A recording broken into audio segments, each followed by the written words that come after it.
आजाद भारत में रहकर भी आजादी ढूंढ रहा हूं मैं। है हर बंधन से आजाद जो आबादी ढूंढ रहा हूं मैं। अब भी आजाद भारत की जनता क्यों गुलाम है। भारत की गुलामी के अपराधी ढूंढ रहा हूं मैं। बीते गुरुवार की सुबह सरगुजा अंचल के हसदेव अरण्य में पेड़ों की कटाई की जानकारी होते ही ग्रामीणों की भीड़ जुट गई। वहीं पुलिस बल भी तैनात था। पुलिस और ग्रामीणों में हिंसक झड़प हो गई। ग्रामीण लाठी और तीर धनुष लेकर पहुंचे थे। हमले में 24 से अधिक लोग घायल हुए, जिनमें 8 पुलिसकर्मियों को भी चोट आई है। एक कर्मी के पैर से तीर आर पार हो गया है, जबकि एक का हाथ टूट गया है।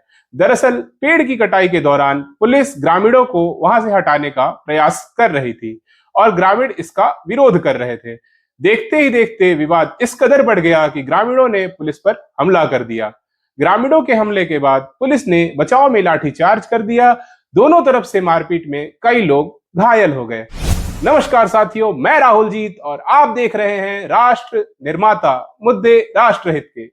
साथियों, आप सभी को आज की हमारी इस वीडियो में हम हमारे शीर्षक एक पेड़ मां के नाम तथा 10 लाख पेड़ अडानी के नाम के बारे में संपूर्ण और सारगर्भित जानकारी देने का प्रयत्न करेंगे तथा आपसे अनुरोध करेंगे कि इस विषय की गंभीरता को समझते हुए आप हमारी इस वीडियो को पूरा देखेंगे।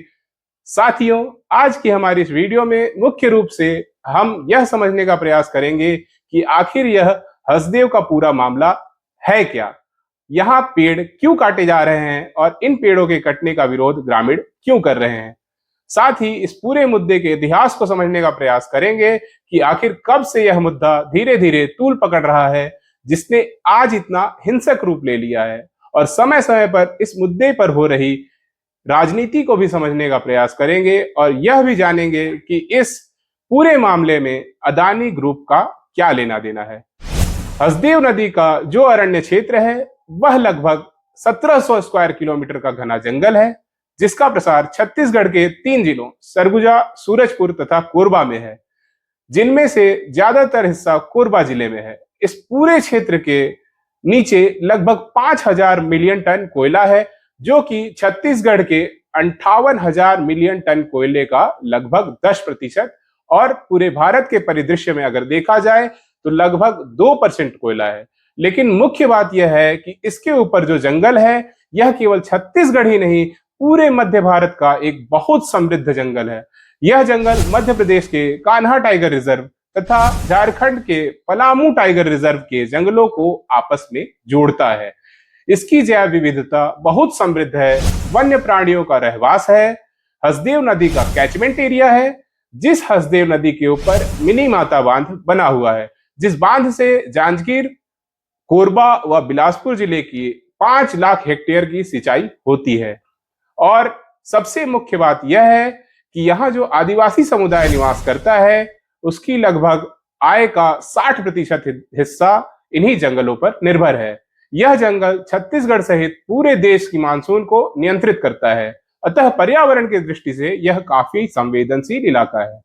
साथियों, पूरी बहस जो है वह इस बात की है कि इतने समृद्ध जंगल को, चूंकि इस जमीन के अंदर कोयला है और यहाँ पर 23 कोल ब्लॉक चिन्हांकित किए गए हैं, जिनमें कंपनियां खनन करना चाहती हैं। वर्तमान में हसदेव के अंदर 2014 के बाद से 7 कोल ब्लॉकों का आवंटन हुआ है। इन 7 कोल ब्लॉकों में 3 कोल ब्लॉक राजस्थान सरकार को आवंटित है, जिनमें से एक कोल ब्लॉक का खनन साल 2012 से संचालित है, जिसका नाम परसा ईस्ट केतेबासन कोल ब्लॉक है। 2010 में यूपीए की सरकार के दौरान जयराम रमेश जब पर्यावरण मंत्री हुआ करते थे, तब उन्होंने पर्यावरणीय संवेदनशीलता के आधार पर पूरे हसदेव जंगल को नो गो क्षेत्र डिक्लेयर किया हुआ था, जिसमें किसी भी परिस्थिति में खनन की स्वीकृति नहीं दी जा सकती थी। साल 2011 में राजस्थान सरकार ने खुद को आवंटित कोल ब्लॉक में खनन का अधिकार अदानी की कंपनी को दे दिया तथा अदानी की कंपनी ने राजस्थान सरकार के तत्कालीन मुख्यमंत्री अशोक गहलोत तथा छत्तीसगढ़ सरकार के तत्कालीन मुख्यमंत्री रमन सिंह के सहारे पर केंद्र पर दबाव बनाकर परसा ईस्ट केतेबासन कोल ब्लॉक में खनन की मंजूरी ले ली। और गौर करने वाली बात यह है कि केंद्रीय वन पर्यावरण मंत्रालय वन सलाहकार समिति की सलाह पर ही इस तरह के खनन प्रस्ताव को मंजूरी देता है। परंतु 2011 में केंद्रीय वन सलाहकार समिति ने इस क्षेत्र में विजिट कर सर्वे करने के बाद मंत्रालय को स्वीकृति देने से मना कर दिया। परंतु इसके बाद भी मंत्री जयराम रमेश ने यह कहते हुए स्वीकृति दे दी कि यह कोल ब्लॉक मुख्य हसदेव वन क्षेत्र में नहीं है, बल्कि इसका एक किनारा है।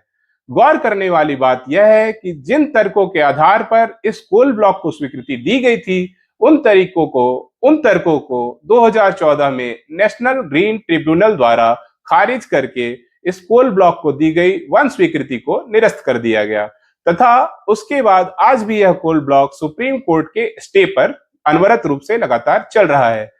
कानून कोई भी वन स्वीकृति इस कोल ब्लॉक के पास नहीं है।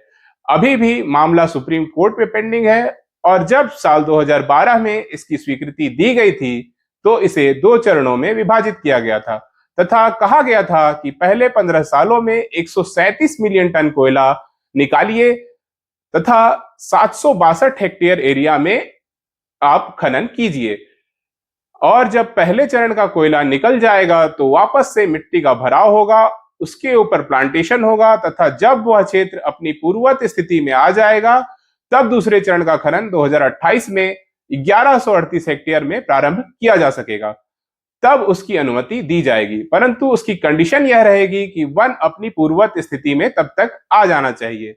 परंतु आप यदि वहां पर जाकर देखेंगे तो आपको मालूम पड़ेगा कि ऐसा कोई भी कार्य नहीं किया गया है जिससे वन अपनी पूर्ववत स्थिति में आ सके।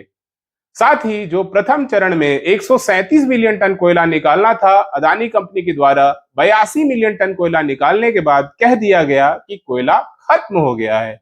अब यह सवाल बनता है कि अगर आप यह कह रहे हैं कि कोयला खत्म हो गया है तो आपके ऊपर एफआईआर होनी चाहिए, क्योंकि किसी भी खनन योजना का एक व्यवस्थित माइनिंग प्लान बनता है। माइनिंग प्लान के आधार पर आपको बताना होता है कि किस साल कितना कोयला निकलेगा और यह कोल मिनिस्ट्री से अप्रूव होता है।